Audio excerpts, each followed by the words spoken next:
Sapagkat sinabi po lahat po ng members ng Supreme Court, 15 of them, unanimous.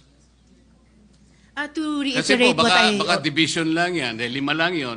Hindi po No, bank Mr. yun. President, to reiterate what I already said, mga ano po ito, mga reversal ng unanimous Supreme Court decisions. Yes, but I am At sa asking for dalawang qualification, halimbawang Mr. President, binigay ko whether po these are bank on decisions or decisions by a division. And whether or not they Mr. were President, characterized by... sinabi ko rin na po kanina ang Sandali bank po. decisions po ito. Ay, hindi po. Whether or I not am the replying to the decisions question. are characterized by the following qualifications. 1, unconstitutional, void ab initio, violative of due process. All these are present in those jurisprudence and cases as you cited. Mr. President. Bagamat para itong yung pinag-uusapan natin kaninang operative facts, kanina simple lang yung tanong eh.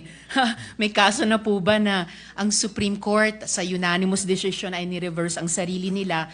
Ngayon may dinadagdag na tanong. Pero sige po, yung League of Cities of the Philippines versus COMELEC, the Supreme Court in its original decision in 2008 unanimously declared the cityhood laws unconstitutional.